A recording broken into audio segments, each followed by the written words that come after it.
Good morning and welcome to Charting the Markets on Wednesday, the 5th of April 2023. Now, overnight we had the Reserve Bank of New Zealand, which unexpectedly hiked its rates by 50 basis points. This is the 11th rate hike in a row now, taking its rates to a level last seen in December of 2008 to 5.25%. And this came after yesterday's announcement by the Reserve Bank of Australia to keep its rates fixed. So this had a slightly negative impact on the financial markets. Also, those basically had already declined in Asian session on the back of the US session, as the US job openings data, which was published yesterday, showed that job openings fell by 632,000, a near two-year low, which dampened the relatively recent positive sentiment we've seen at the beginning of this quarter. Now, let's have a quick look at the economic calendar going forward before we analyze the different indices. And at 1:15 p.m., we've got the US ADP employment report for March out, and we expect 200,000 jobs to have been created in March. And this contrasts to a number of 242,000 jobs in February of this year. And this is then followed at 3 p.m. by the US ISM non-manufacturing PMI for March, and we expect the index to fall to 54.6.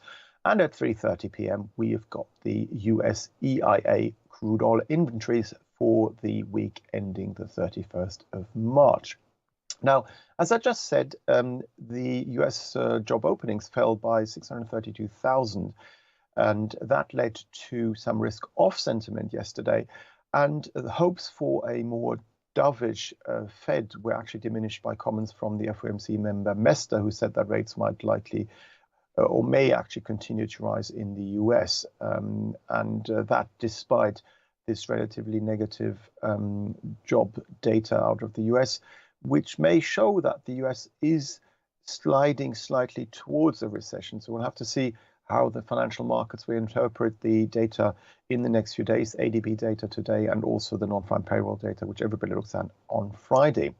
But let's begin by having a look at the FTSE 100. And as we can see here, we briefly traded in a one-month high, and then yesterday reversed on that weaker US jobs data, and this morning tried to recover in line with some European markets, which had some stronger data, which helped it hold. And for example, in Germany, we had factory orders, which came in a much higher than expected, to 4.8% month on month in February, versus a forecast of a 0.3% gain. So that helped European markets hold. But what I find interesting with regards to the FTSE 100 is that a lot of people don't seem to believe in technical analysis. And look, once again, this is the target area I mentioned last week when we were trading down around 7,500. I said in Charting the Markets, we were going to probably head back up again towards these lows seen since mid to late January, between 7,708, 7,724, and that then would likely act as resistance. And this is exactly what has happened yesterday. We briefly went up to 7,728 on this daily financial bet, but then came off that resistance area. So let's look at where we are now. And you can see here we've got the March to April support line, and also the high from the 22nd of March. And both of these come in at 7,587. So for me, that is pretty important support. As long as we remain above that on a daily chart closing basis, I expect further upside to be seen and to take us to the next higher band of resistance, which is made up of the February to April resistance line, and also the lows seen between the 10th of February and the end of February. So these come in around the 7,830 to 7,850 mark. So that would be, for me, the next upside target once we take out this week's high at 7,728. So further upside, most likely still to be seen in the days and weeks ahead. Now, this week in Europe, we have a curtailed week because on Friday in the UK, for example, we've got Good Friday. So we have a bank holiday on Friday and also on Monday of next week. So likely market players will take some money off the table ahead of that. perhaps tomorrow, or perhaps even today. But moving on to the DAX 40, the German contract here, the German index, we can see that we have briefly risen above the high seen back in March of this year and rallied to 15,742. And if I zoom out, you can see here that we traded at levels last seen in January of 2022 on the DAX. And this resistance area between the February and March highs is currently capping the upside with regards to the DAX 40, which is slipping back down again towards its March to April uptrend line at around 15,490. And this is despite German factory orders coming in much stronger than expected, 4.8% month on month in February. And that's the most since June of 2021. And it followed a downwardly revised 0.5% rise in January and was much higher than the forecast 0.3% gain I was just talking about. It was also the third month of gains led by a surge in vehicle orders by around 56%. But despite all of this positive news, the DAX 40 is retracing lower short term. But the picture here is pretty similar to that with regards to the FTSE 100. Yes, we do have some support along the support line here, and then we've got further support at the 22nd of March high at 15,304. But basically, for me, since the last week has really ended the last quarter on a high note, further upside is likely to be seen once this short-term consolidation phase into Easter has run its course. So it might be a case of buying the dip with regards to the DAX 40, because if we were to rise above 15,742, yesterday's high, and close above that level on a daily chart closing basis, I expect the psychological 16,000 mark to be hit over the next few days and weeks. And moving on to the US markets, we can see a very similar picture. Here, we've actually seen the Nasdaq 100 rise to levels last seen in August of last year. And then we also came off, and you can see here in the after hours trading session here, which you can trade obviously on the IG daily financial bet here. That is currently trading slightly lower in line with the European markets. But here we also have support coming in around the 12,980 level, which is the March to April uptrend. And also we've got really good support between the highs seen from February and also March between 12,947 and 12,896. So for me, technically speaking, as long as we remain above 12,896 on a daily chart closing basis, further upside is likely to be seen once this sideways trading range has run its course, and that may be the case after Easter. Now, the US dollar has also been impacted by the recent movements we've seen with regards to the banking prices, first of all. And then yesterday, we also saw a slightly softer jobs data out of the US, and that then led to the US dollar basket sliding even further as recession fears seem to rise. And if we look at the dollar index chart, we can see here on this daily financial bet, we're trading at levels last seen back in early February of this year and are heading down towards the February low at 151 on the DXY, the dollar basket. Now, for me, that means that the previous downtrend we've seen in the dollar since last year is likely to continue. And I expect this low to be taken out, and for further downside to take us much lower, actually towards, on this weekly chart, the 200-week simple moving average at 97.76 on the US dollar basket. So in my opinion, what we've seen recently was just a retracement of a strong downtrend we've seen since the highs of September 2022 with regards to the US dollar, and that further US dollar weakness is likely on the cards in the coming days and weeks. And I will stick to that view from a short-term perspective, provided we remain above the current April high, provided we remain below the current April high at 102.69. That's our last reaction high. And as long as we remain below that, further downside is likely to be seen. And the inverse can be spotted here on the daily euro-dollar chart. As we know, euro-dollar, the euro is making up 57.6% of the US dollar basket.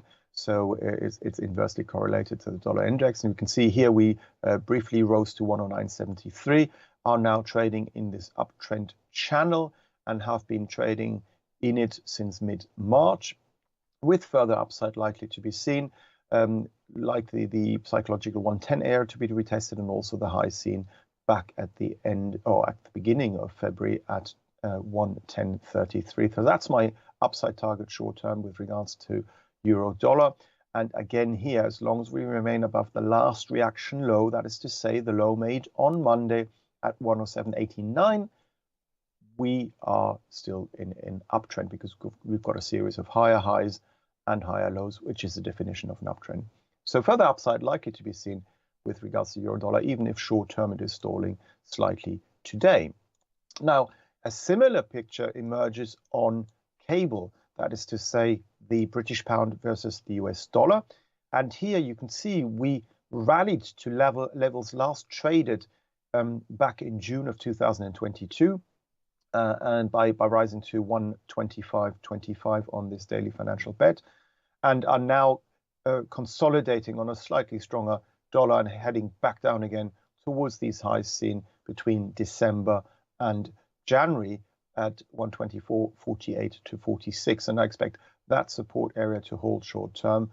And if that weren't to be the case, then we also have pretty good support around 124.20. But again, technically speaking, we can see we've had a very nice and sharp advance over the last few weeks. You can see here from the 118.04 low we saw on the 8th of March, we've risen by over 5% with regards to the British pound versus the US dollar. And as long as we remain above the last reaction low, that is to say Monday's low at 122.75, further upside is expected to be seen with regards to this chart as well.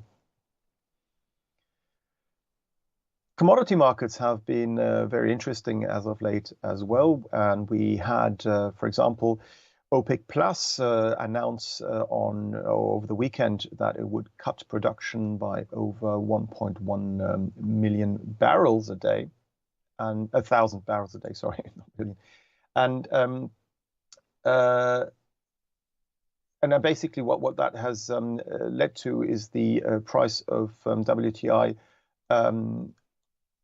spiking higher and forming this gap between the late March high here at $75.76, and the low we made on Monday at $79.02. So we've got this price gap open. We are now retesting the previous triangle resistance line, which goes back to mid-November of last year. And that now acted as support yesterday and may do so again today, and it comes in around $79.75. But unless this is a breakaway gap, which I don't think it is very likely that over the next few days, or at least next week, we will retest and partially fill at least this price gap with regards to the price of WTI. So that is likely to be seen. But having said that, since we've seen a very strong uptrend take us above the last reaction high, that is the March high at $80.98, I believe that further upside is in store for us, and that we can head back up again towards the highs seen back in December at $83.30, and also the 200-day simple moving average at $83.25, and perhaps much higher after that, taking us back up again towards the October and November highs between $92.70 and 95 cents. So further upside likely to be seen, but first of all, short term, we may retrace at least part of this gap and fill it before heading higher still. Moving on to gold. The price of gold is trading at levels last seen in March of last year and has surged above the March highs of between $2003 and $2009 per troy ounce. And this morning took us on this daily financial bet to $2,028 before slightly slowing down. But you can see here we've had a triangle breakout to the upside, and the triangle distance of this flagpole here from the breakout point of the triangle means that we could actually head back up again and overcome the all-time high we've seen back in August of 2020 with regards to the price of gold. So that could mean that we could rise above the $2,075 mark in the coming days and weeks. And you can see here we are evolving in a very clearly defined uptrend, and we are seeing now, after a short-term consolidation phase on this weekly chart, further upside with a long weekly candle currently being seen this week, and that is likely to also be the case by the end of this week. So further upside likely to be seen with regards to the price of gold as well. Now, I'd like to finish up on cocoa, because that is something we looked at last week, and we expected a new high to take us back to I need to go back to the weekly chart here to show you to the highs seen in February of 2020, and those were made at $2,933 per ton, and we did manage to rise to $2,930 per ton on tight supplies coming out of top grower, the Ivory Coast in Africa. And we then retraced lower, and on Monday retested the low from last Thursday at 2,831. But as you can see here, that acted as really good support. And yesterday we had further upside take us back up again here. And this is now the after hours session at the moment. But as long as we, from a technical perspective, remain above $2,831 per ton on a daily chart closing basis, I would expect further upsides to take us to above the highs seen at 2,930, and also the previous high going back to 2020 at 2,933. And then for the price of cocoa, perhaps to head in the direction of the psychological 3,000 mark. Thank you very much for watching Charting the Markets with me, Axel Rudolph. Please feel free to follow me on Twitter. My Twitter handle is @AxelR_IG.